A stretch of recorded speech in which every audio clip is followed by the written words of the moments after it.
todos. Eu sou o Fernando Serapião, sou um dos curadores do Infinito Vão. Prazer ter vocês aqui. Essa mesa que encerra esse ciclo. Durante essa semana a gente teve, desde terça-feira, várias conversas sobre arquitetura, com vários, todos os arquitetos, parte dos arquitetos que estão incluídos lá na exposição Infinito Vão, na Casa da Arquitetura, em Matosinhos, Portugal.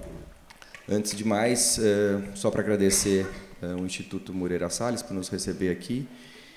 E a gente tem essa mesa, que é uma mesa, que é a nossa última mesa, que vai ter uma discussão sobre a relação entre mercado, sobre a arquitetura, né, sobre o mercado e a cultura. A gente vai ter a seguinte dinâmica aqui. Primeiro, se apresenta a Carol. A Carol Bueno, arquiteta do Triptych, então ela vai fazer uma rápida apresentação. Todas as apresentações vão ser rápidas, né? Depois será o Rodrigo, né? O Rodrigo Servinho vai apresentar. Eu não vou falar o que vocês vão apresentar porque eu não sei, então não adianta eu falar. Mas enfim, a Carol tem lá na coleção do Infinito Vão, foi o projeto Arapiraca, que foi doado para a coleção. Rodrigo foi a Galeria Adriana Varejão, em Inhotim. Depois do Rodrigo, apresenta o Mário Figueroa. E Mário Figueroa tem o projeto do Museu dos Direitos... Museu da Memória, em Santiago, no Chile. E depois a gente vai para uma conversa entre todos. O Márcio também está aqui presente, lógico.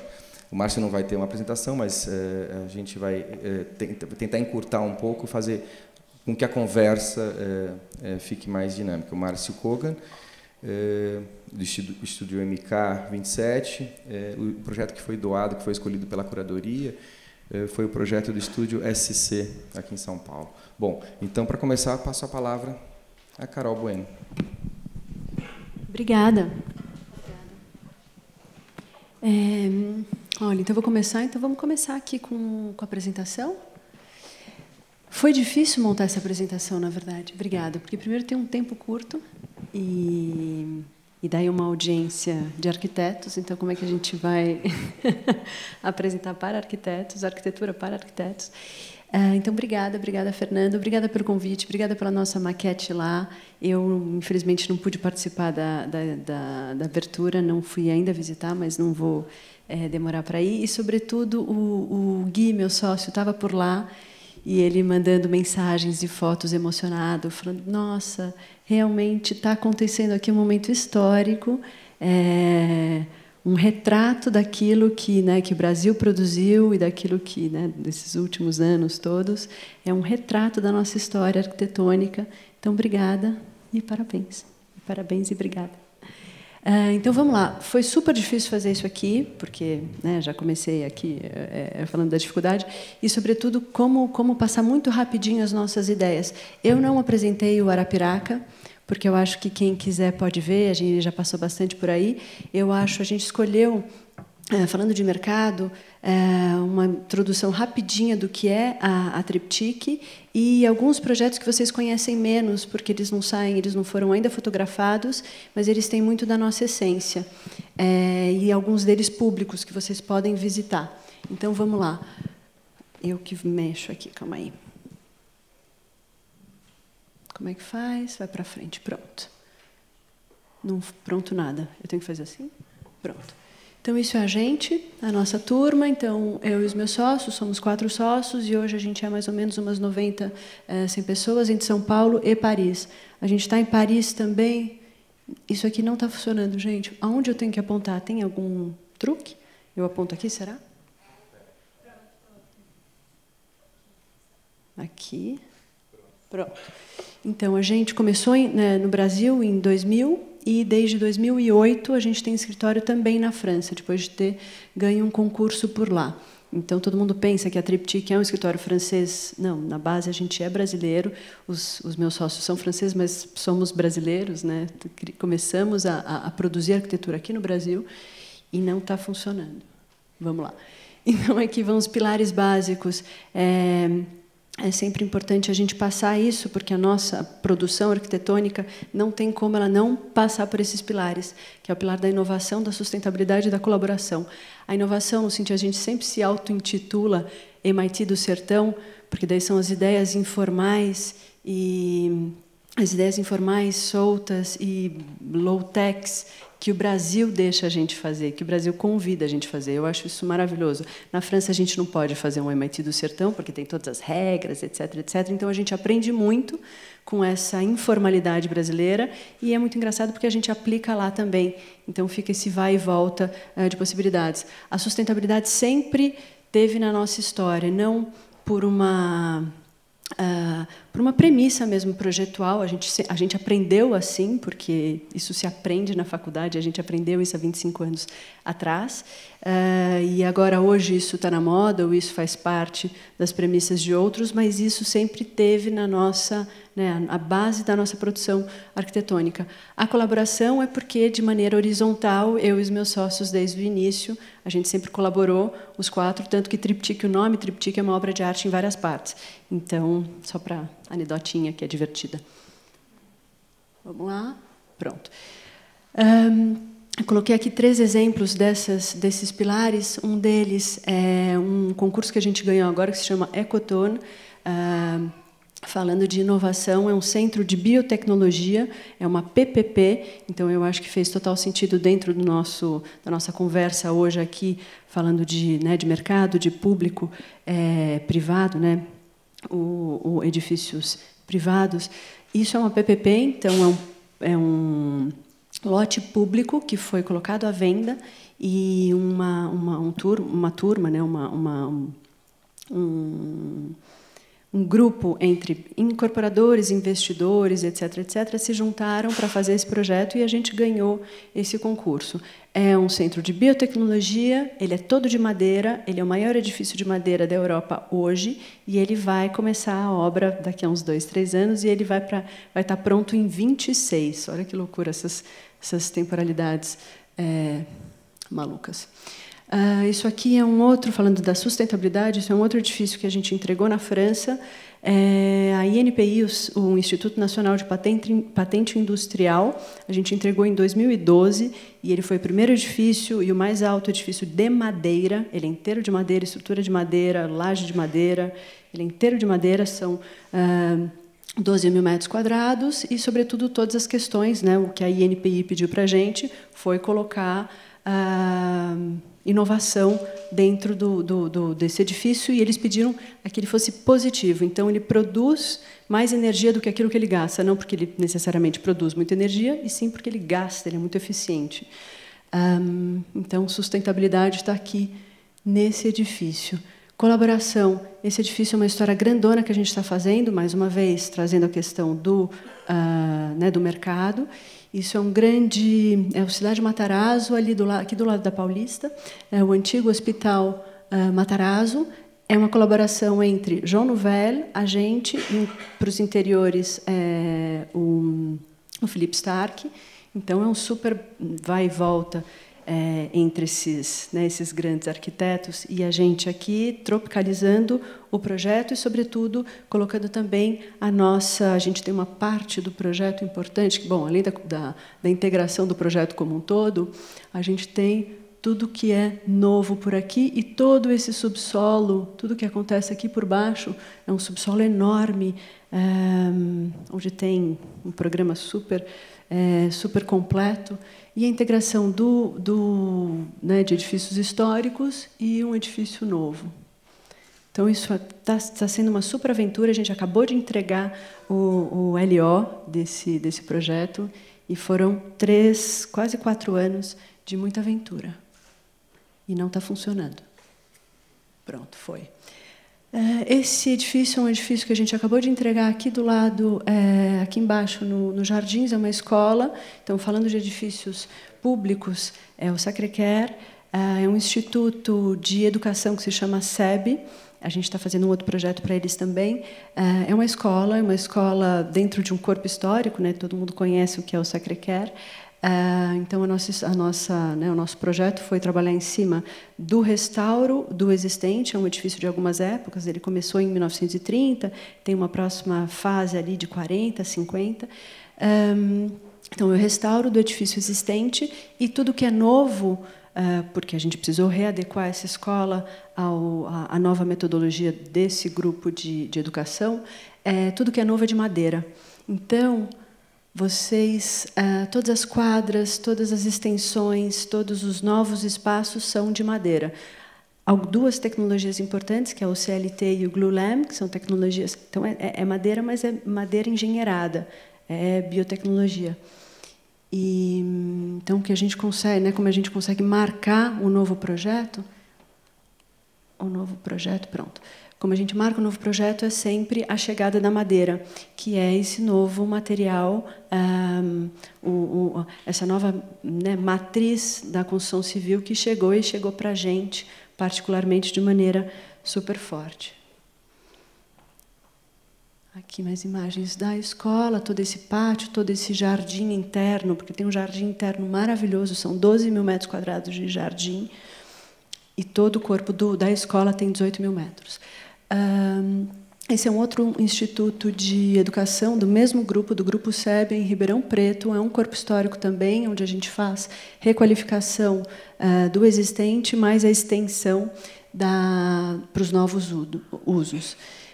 Aqui a gente trabalhou um pouquinho diferente. Ribeirão Preto, um calor danado.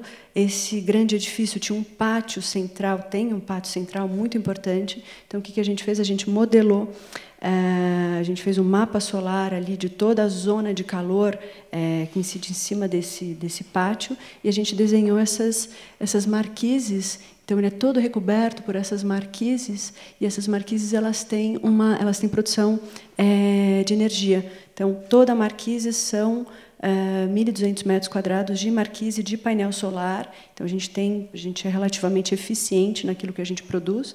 É uma fazenda solar, no centro desse grande pátio, desse grande edifício dos anos 30, que era antiga, é divertido isso, era a antiga fábrica de cerveja, é a Kaiser, a famosa do pinguim.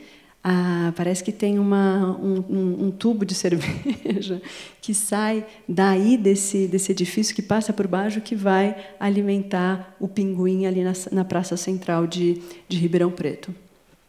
Mais algumas imagens, então, para vocês verem no que ficou. Então, essa é a ideia da fazenda solar. Então, ele é todo recoberto. Aonde a gente tem essas marquises, a gente tem sol o ano inteiro. Dentro da nossa, como a gente simulou a insolação no pátio, essas são as manchas da onde a gente encontrou, de fato, sol o ano inteiro. Red Bull Station, o Fernando foi visitar, a gente foi visitar junto uma vez, e você trouxe para mim que parecia que você estava se sentindo em Berlim, né? Eu achei isso muito divertido. Red Bull Station, esse é um exemplo mesmo também da cultura e do universo do mercado privado. É uma marca de bebida, né? Todo mundo conhece a Red Bull. Eles pegaram esse prédio histórico no centro de São Paulo, na Praça da Bandeira, e trouxeram um projeto deles importante, que é o projeto de arte que se chama... como é que chama a história dele? Art House, não, que eu estou confundindo com House of Art. Não é House of Art, gente. Bom, X, é um centro de arte da Red Bull. Ele se chama aqui no Brasil Station. Tá? Por isso que eu estou confundindo o nome do projeto da Red Bull mesmo. Mas, bom, vamos lá. Esse prédio é um prédio que durante muitos anos ficou abandonado, era um prédio da Eletropaulo, era um centro de transformação de energia, chegava energia de fora de São Paulo para ser transformado, para passar para os trólebus.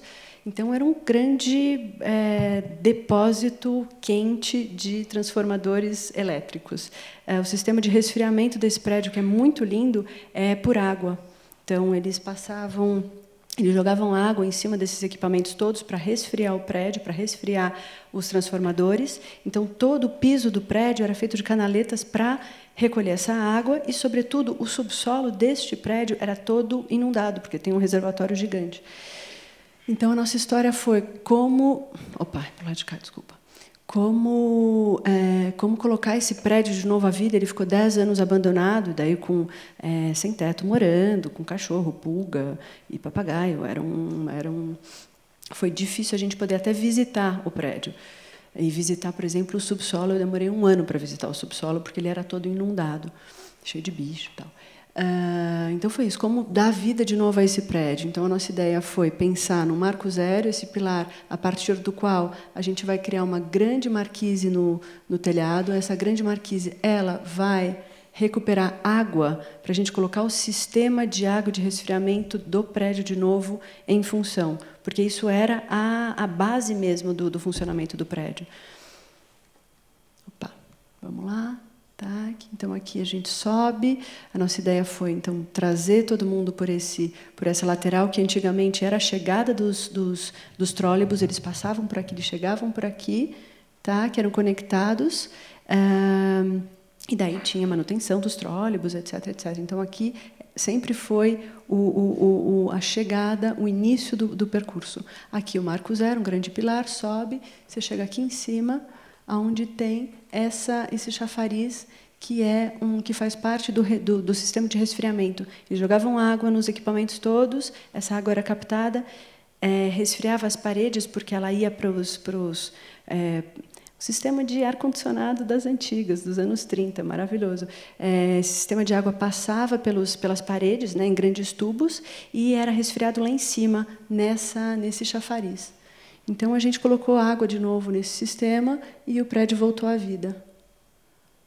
Aqui, e o prédio voltou à vida. Então, a gente capta a água por aqui, ela desce, tuft, vai, resfria. A gente não, obviamente, elas não passam mais, a água não passa mais pelas paredes, mas o sistema todo funciona. E a gente trouxe poesia de novo para esse prédio e, sobretudo, ele tem um sistema de uma programação muito intensa, muita coisa acontecendo. Tem sempre uma palestra, um show, um talk, ou ateliês de artistas. É sempre muito vivo. Então, aqui, como funciona esse sistema de água. Aqui é resfriado de novo. Aqui tem um grande reservatório. Opa. Pronto. Eu não sei se a gente tem tempo para falar disso também, mas eu vou rapidamente passar por esse edifício de madeira que a gente está construindo aqui em São Paulo.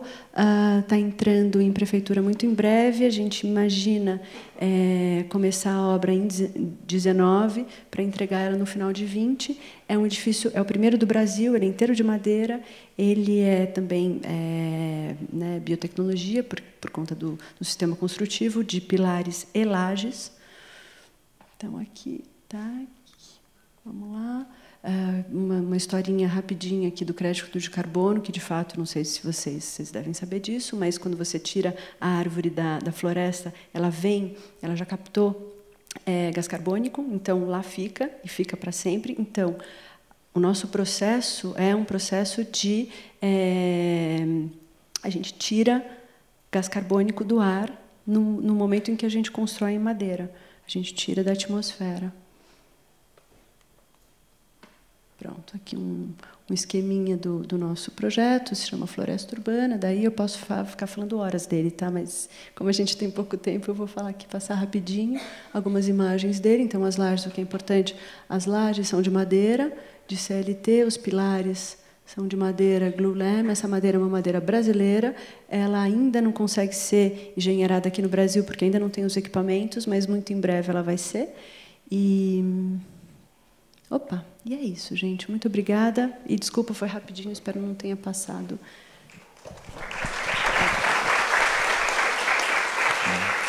Obrigado, Carol. Você vai ver que... Agora o Rodrigo. Oi, tudo bom? Boa noite, meu nome é Rodrigo Servino. Eu sou sócio de um escritório que chama Tacoa, com o Fernando Falcon. Gostaria de agradecer o Fernando o convite, o Nuno a iniciativa da exposição e da coleção. Vou fazer uma apresentação mostrando um pouco alguns projetos que o escritório fez, rapidamente, nessa área cultural. Como é que faz aqui? Passa aqui. para frente? Né? É só que você tem que olhar para cá. Para lá, sim. Bom, primeiro vou mostrar um projeto que é o projeto que faz parte, foi escolhido para fazer parte da coleção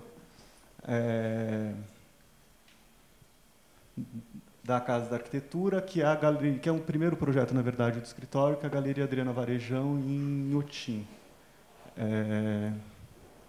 Inhotim é um museu em Minas Gerais, em Brumadinho, e é um museu que ele é um museu diferente dos museus normais, porque ele é um museu que ele é meio explodido num grande parque.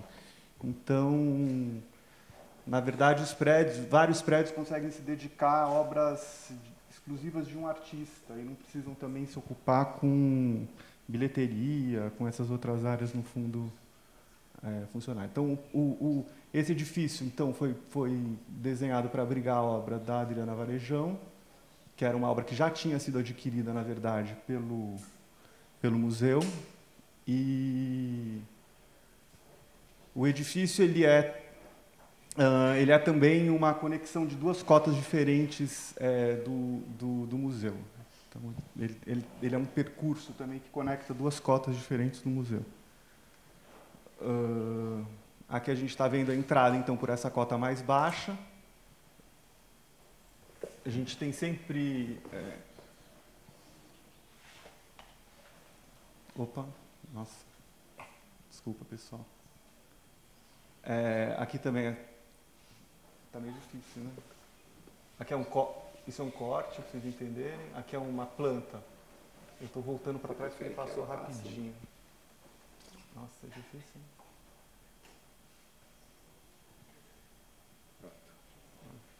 Ele é super sensível. Aqui é uma planta da cobertura, que conecta com a cota mais alta do terreno, através dessa ponte, passarela. Então você chega na cobertura, que é E aí você tem 3 lances de rampas que conectam com a parte que é dentro do cubo propriamente dito, que é onde tem exposição de um trabalho que chama Selacanto Provoca Maremoto, da Varejão. E aí, descendo por essa escada, então, você chega no nível mais baixo, que é esse, que então conecta com essa cota mais baixa do terreno.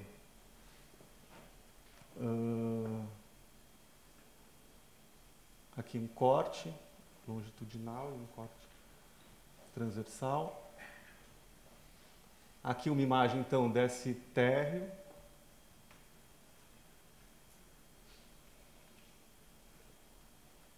Esse terreno ele era usado como depósito de containers no museu. Então, o projeto ele também previa, no fundo, uma reconstrução da topografia original do terreno, né? Que era meio que esse morrinho. Tá difícil, não está passando. Aqui também. Esse térreo com 2 trabalhos da Varejão, uma que é essa sauna e uma escultura que chama Mina do Rosário. Ele está sempre dando essa página para cá, será? Aqui. Está melhor. Esse é um projeto que é um concurso que a gente fez para o Museu da Imagem e do Som, no Rio de Janeiro, em 2009. Então a ideia também era um cubão de concreto também, e esse ele era inclinado, e essa inclinação, na verdade, gerava 2 auditórios. Um auditório inferior, conectado à rua, e um auditório lá em cima, na cobertura. E, no fundo, uma ideia parecida também com a da galeria, que, no fundo, também a área expositiva era um percurso que fazia a conexão, no fundo, entre a rua e essa cobertura. Então, a ideia era meio de, no fundo, criar essa cobertura pública, né? A cobertura, em geral, é esse lugar que é esse lugar privilegiado e privado, e a ideia do museu era, no fundo, criar essa cobertura que era essa cobertura pública. Aqui uma outra visão. Então, aqui um corte que dá para entender bem isso. Então, você teria, no fundo, esses 2 auditórios. O auditório ao ar livre lá em cima e esse auditório de baixo, coberto, conectado à rua. As áreas expositivas também foram pensadas como áreas expositivas em rampa. E lá em cima ficava uma parte do programa que era restaurante, administração. Aqui o térreo. A escada que era meio que também uma arquibancada olhando para o mar, para a Avenida Atlântica. O auditório. Agora eu vou mostrar um outro projeto, que é um projeto que a gente fez, foi uma encomenda da Lisete Lanhado, uma exposição que ela estava fazendo em Madrid, e o tema do projeto era o impossível, era uma exposição que pensava no impossível. E aí a gente então fez esse projeto, que era um projeto para abrigar 3 trabalhos de arte, o Etandonê do Marcel Duchamp, um trabalho que é o trabalho que chama O Impossível, da Maria Martins, que foi namorada do Duchamp, e um trabalho da Dominique Gonzalez Forrester, que é um trabalho que também faz parte do acervo de Inhotim. Então,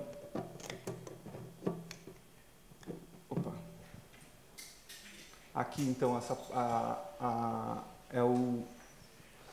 você teria uma rampa de acesso e levaria para uma área de subsolo, onde teria o trabalho da Dominique. Percorreria essa área de subsolo onde está o trabalho da Dominique, e de lá você subiria uma escada, na qual você teria acesso a esse segundo volume, que balança sobre uma avenida que existe lá, apontando para a Praça de Touros, e aonde estariam então esses outros 2 trabalhos, o trabalho da Maria Martins e do aqui um térreo, e aqui umas imagens da...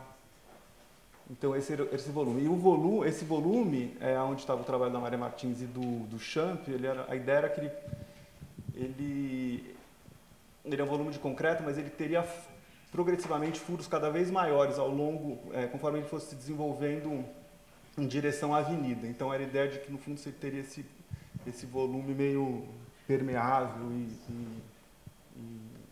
furado.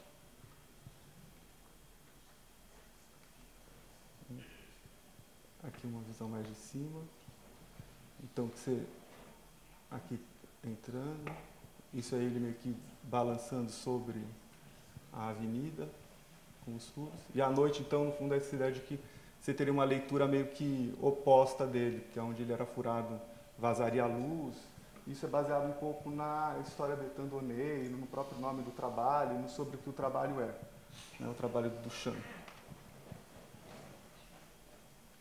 Essa é a escada de acesso. Aqui, então, o Etandonê, que é um trabalho que está hoje no Museu da Filadélfia. Esse trabalho partia dessa ideia de no fundo, de um projeto que, do ponto de vista físico e de estrutura e tudo fosse possível, mas por constrangimentos legais, não seria impossível. Então, aqui a escultura da Maria Martins com o Etandonê do Duchamp lá no fundo. E aqui, no fundo, a Praça de Touros lá de Madrid e o edifício. Nossa, não está passando de novo.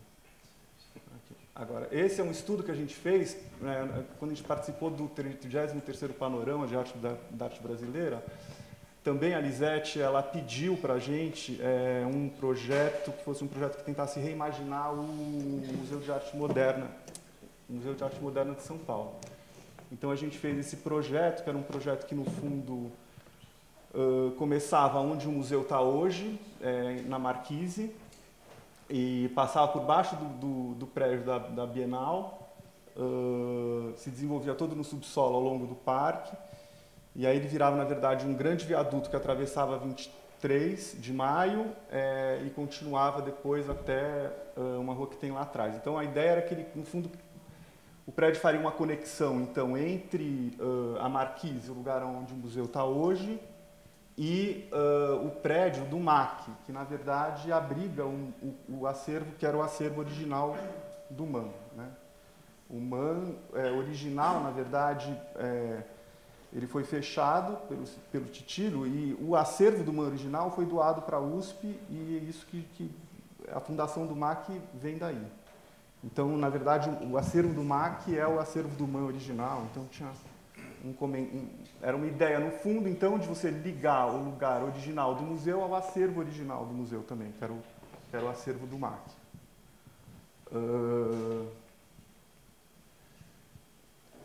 Então, aqui dá para... Então, aqui no fundo tinha um edifício, que era um edifício que era uma reserva técnica e auditório. Aqui você teria uma área que é uma área aberta para escultura. Aqui dá para ver essa conexão com o prédio do MAC, que era a antiga sede do Detran. Teria, então, a pinacoteca dedicada mais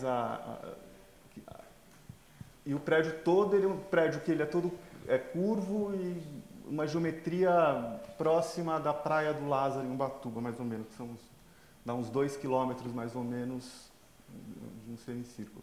Então, aqui é a ideia da entrada. Então, onde está o museu hoje, a ideia era tirar, no fundo, demolir o MAN lá da Lina e deixar a Marquise do Niemeyer solta, sem nada.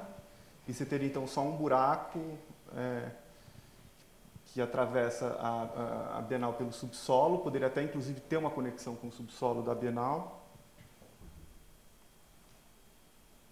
Aí você teria, então, esse pedaço todo que atravessaria por subsolo, onde estaria toda uma parte do museu, que é biblioteca, bar, restaurante, todo esse programa do museu, que é esse programa mais público, não de exposição, ficaria nessa parte do subsolo. E aí você teria, então, uma parte que seria uma pinacoteca para pintura, e lá no fundo uma área com o pé direito bem alto, que faria a conexão, então, com a passagem ponte, que seria...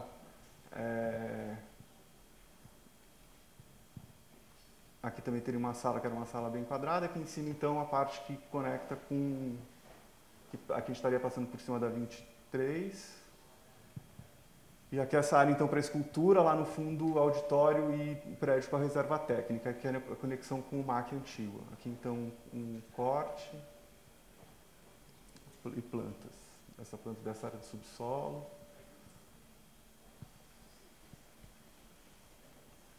E, por fim, queria mostrar um projeto que a gente foi convidado a fazer no México. É um pessoal que faz exposições de arquitetura no México, que chama Liga.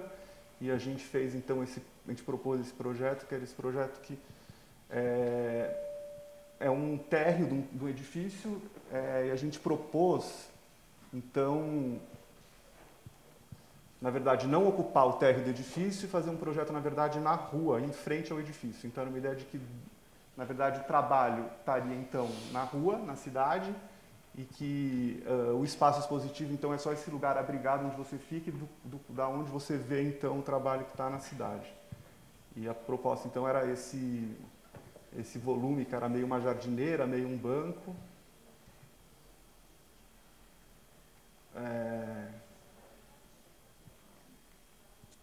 E é isso.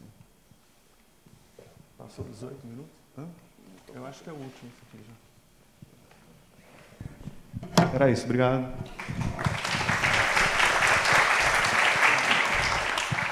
Obrigado, Rodrigo. Tem que, Berta, tem que apontar para onde esse... Eu acho que... Será que não é para a tela, não? Se você preferir, Berta, você pode passar?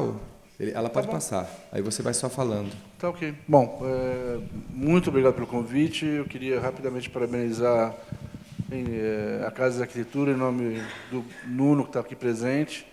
Eu acho esse empreendimento, essa ideia toda extraordinária, e o trabalho do Fernando, do Serapião, toda a equipe, assim, é uma honra estar envolvido nisso e estar aqui celebrando com vocês.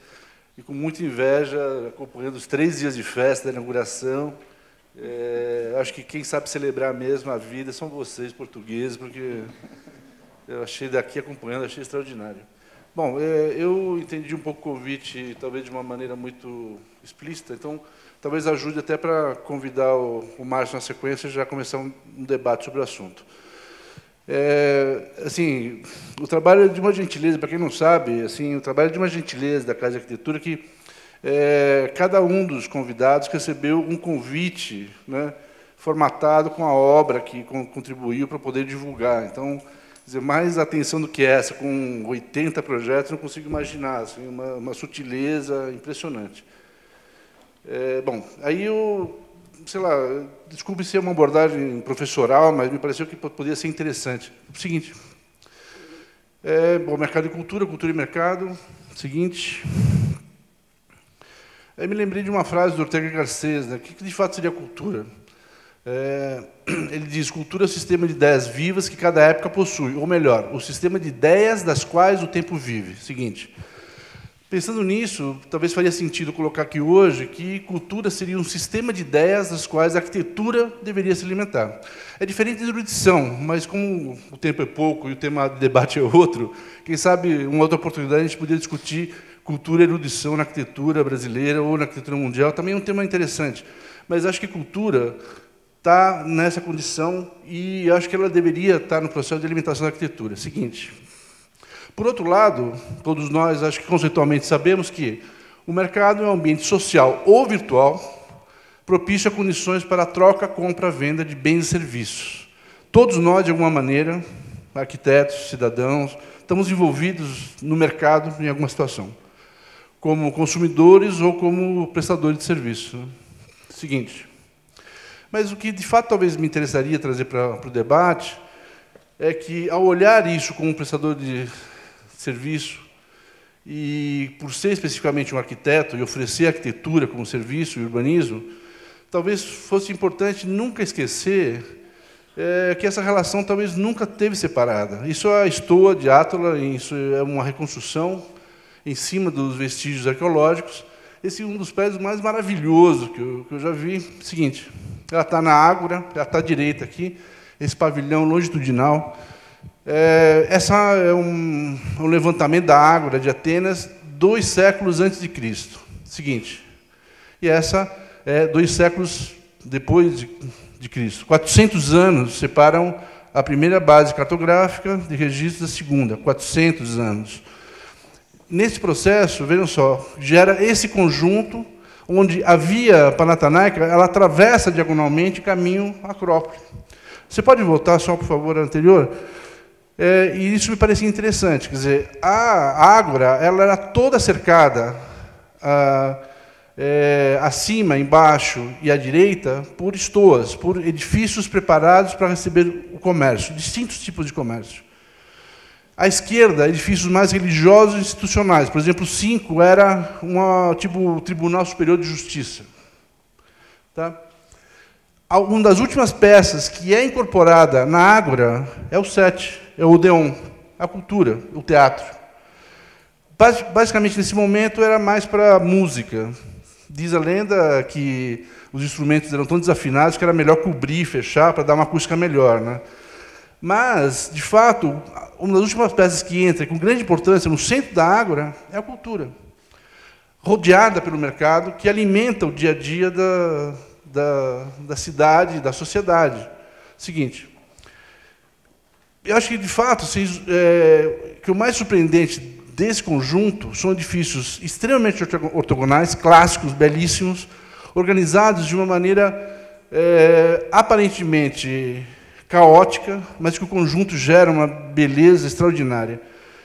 Obviamente, sabemos que não é o caos para os gregos era a falta de opção, que é o contrário para nós hoje, que é o caos, que é o excesso de opção. Seguinte, né, está lá hoje, foi reconstruído de uma maneira muito generosa. Seguinte, isso nos leva, bom, ao que está aqui hoje. Esse edifício foi motivo de um concurso internacional, do qual Carlos Dias, Lucas Ferri e eu ganhamos em 2007, foi construído e inaugurado em 2010. E dentro dessa história, assim, o programa que vale contar é que é quase um quarteirão inteiro de 15 mil metros quadrados, um programa de 45 mil metros quadrados, do qual deveria ser construído, que era o motivo do concurso, apenas 5 mil metros quadrados. Foram 6 no final. Mas o desafio era como fazer com que um conjunto que era solicitado para concurso pudesse sobreviver com 10% da área construída solicitada para o conjunto como um todo. E é o que está lá até hoje, a segunda parte, que tem 30 e tantos mil metros quadrados, ainda não foi construída, por vários motivos, espero que um dia possa ser. Mas a praça que foi desenhada, essa é a Praça da Memória, é uma sequência, na realidade, de 3 espaços públicos, né? Uma praça inclinada, um pouco como a Piazza di Siena, né, ou como a Praça do Bobu, de Renzo Piano e Richard Rogers. A segunda, uma praça seca, e uma terceira, essa que ainda não está construída, seria essa sim, uma praça arborizada, cheia de natureza, nos moldes de um pátio espanhol, né? Essa praça tem 45 por 45, e eu acho que talvez seja o que a gente melhor ofereceu para a cidade de Santiago. Seguinte, essa é a sequência de espaços, você vê à direita o plano inclinado, que faz o ajuste. Importante lembrar que eu não coloquei o terreno oferecido para o concurso, já era um buraco, estava a -6. Então, um pouco o nosso desafio, ao ver o projeto, parecia que já estava meio pronto, era dar um desenho à borda desse vazio e dar um sentido, né? Então, se pediam escritórios que deveriam ser feitos para a iniciativa privada, quer dizer, mercado e cultura novamente. Não aconteceu, não houve interesse pelo tipo de modelo que no Chile se faz, o PPP. Ainda hoje são empreendimentos muito grandes, então não fechava a conta naquele momento. Aí passou isso para alguns ministérios, teve para o Ministério da Cultura, agora está na mão do Ministério da Tecnologia, quem sabe seja quem construa esse conjunto em partes para concluir o conjunto. Seguinte. Mas o interessante é que, bom, a inserção ela tenta respeitar um certo gabarito de uma escola que tem uma certa história, patrimônio histórico. É uma primeira expansão do centro da cidade de Santiago, né? No sentido do mar. Depois a cidade se volta para a cordilheira e esse bairro fica decadente, né, nos dias desde os anos 70 para cá. E é uma tentativa do Estado em revitalizar essa área. É o seguinte, esse é o conjunto, né? Mas o que interessa, talvez, colocar aqui, para encerrando a minha participação, e já convidando o Márcio para o debate, é o seguinte, é que essa praça foi acolhida pela cidade. Assim, o júri sabia, quando escolheu, que estava escolhendo um projeto que não era chileno, por várias questões. Uma, obviamente, os erros ortográficos do memorial do concurso. Né? O que eu costumo dizer é que eu sou um chileno que saiu, tem um vocabulário de uma criança de 9 anos. Né? E alguns amigos dizem que, na realidade, sou um bianalfabeto, né? Falo mal português e espanhol, né? Essa é a condição. Mas o interessante, bom, é que nos parecia, claro, revistas internacionais publicaram isso, e parecia para eles natural associar esse projeto ao MUB e ao MASP, graças a Deus. E para nós foi isso, porque eu acho que não existe um arquiteto paulistano que não consiga desenhar de memória o MASP e o MUB, o minimamente o conceito de cada um deles. Né? E acho que a gente só pode desenhar, efetivamente, com as coisas que a gente conhece. E não só conhece de maneira erudita. Acho que o conhecimento ele passa mais facilidade quando ele passa pela cultura, quando o conhecimento é adquirido pela cultura, que é o que vivemos. A erudição é uma experiência, às vezes, abstrata, né, de que está trancado numa biblioteca, que pode ser muito interessante também. Eu tenho uma biblioteca, eu também faço isso, mas eu acho que a cultura, que é o tema de hoje, parece interessante. Só para encerrar, essa é uma das manifestações. A cidade adotou a praça. Isso, para nós, é fantástico. Assim, acontece festival de dança, festival de cinema, festival de teatro ao ar livre. Eu acho que é a maior felicidade que a gente pode ter, além do museu ser uma instituição viva, é o museu mais visitado do Chile. O espaço desenhado para esse edifício foi adotado pela cidade porque não existia nada igual na cidade de Santiago. E acho que talvez isso tenha sido a grande contribuição da arquitetura brasileira. E, nesse sentido, eu me sinto brasileiro por ser arquiteto, minha formação aqui, eu penso diferente de um arquiteto chileno, isso eu tive certeza com essa experiência.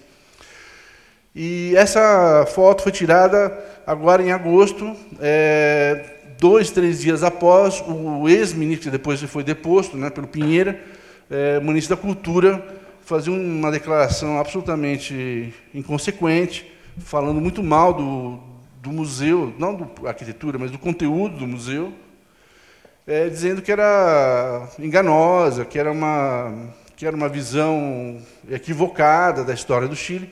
E só para colocar um parênteses, isso foi o conteúdo do museu que é exposto é o que se considera, a partir de 2 relatórios parlamentares, a história oficial do Chile. Quer dizer, até que seja recontada, essa é considerada uma posição oficial do governo chileno, a partir de dois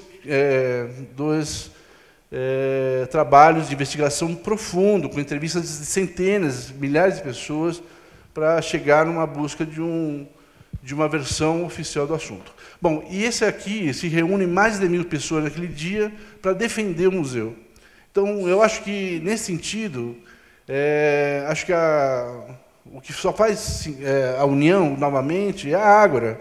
Quer dizer, o que unirá a arquitetura, o mercado e a cultura sempre será o desenho do espaço público. Vejo, claro, em todos nós um esforço cotidiano, né, de poder fazer, seja qual for a encomenda, uma certa aproximação com essa situação, mas as restrições são muito grandes, né, principalmente por uma legislação no Brasil que é absolutamente ultrapassada e precisa ser revisada com urgência, né, recuo lateral, recuo de fundo, sabe, recuo de frente.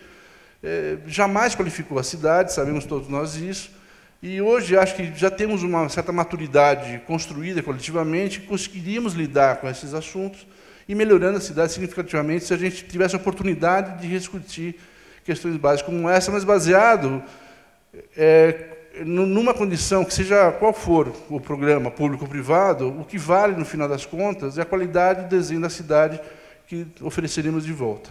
Era isso. Obrigado.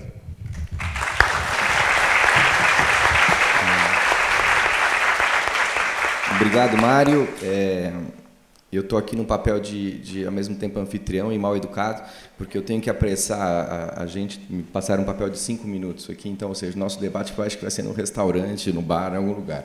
Mas, lógico que gostaria de, antes de talvez sobrar algum tempo para a gente conversar, passar a palavra para o Márcio com uma pergunta. Quer dizer, no fundo, Márcio, a sua obra a gente acompanha de perto. Eu acabei de lançar um outro volume da Monolito sobre o seu trabalho. Ela é calcada muito em encomendas privadas, né? E, ao mesmo tempo, você não só declarou para mim, mas em outras ocasiões, do desejo de fazer projetos públicos, né? E eu queria que você comentasse um pouco nesse sentido, né, nessa relação entre o público e o privado, né, entre o capital e a cultura, o projeto, por exemplo, da Livraria Cultura. Quer dizer, no fundo, ali é um projeto privado, é uma loja, não é? Mas que é uma loja meio praça, né, uma loja que tem uma arquibancada, né, e como não só ali, mas em outros projetos você tenta trazer essa ideia do espaço, disso que o Mário falou, né, do espaço público para o espaço privado. Bom, oi. Acabou minha apresentação.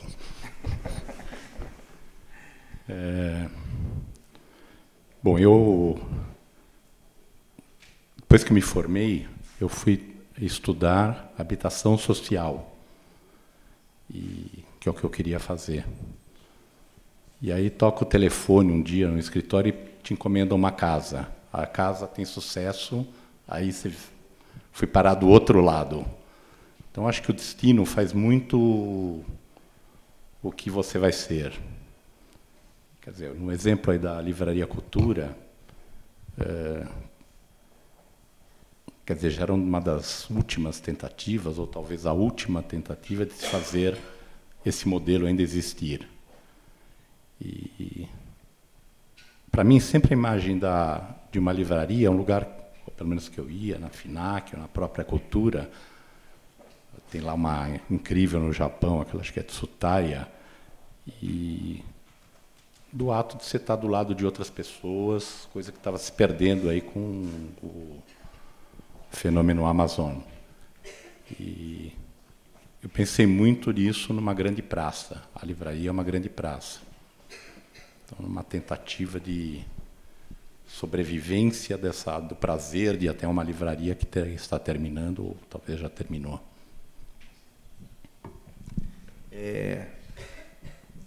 Eu acho que talvez eu faça uma pergunta, acho que não vai dar tempo, né? Eu acho que eu vou fazer aqui as considerações finais, a gente não tem mais tempo, né? Eu acho que assim essa mesa é uma mesa muito simbólica nesse sentido do que é a produção da arquitetura contemporânea, que é uma arquitetura que se equilibra, né, entre o público e o privado. Não é? A gente tem aqui 4 personagens significativos dessa produção, cada um é formado numa escola aqui, né? Se o Márcio tem como parte da inspiração dele o cinema, a Carol trouxe para a gente aqui a natureza como alguma coisa muito importante para a produção da Triptych, né? o Rodrigo navega na arte, não é? O trabalho dele é a arte e o Mário na vida acadêmica junto com a produção, quer dizer, se alimenta da pesquisa e traz isso para a produção, não é?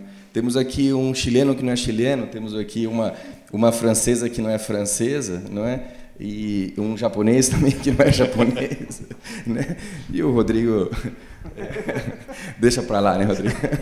Bom, enfim, isso aqui não foi por acaso, quer dizer, é um pouco simbólico do que a gente levou e do que representa a arquitetura brasileira contemporânea, que é super diversa, né? Então, eu acho que é um pouco o recado da curadoria, da produção brasileira presente.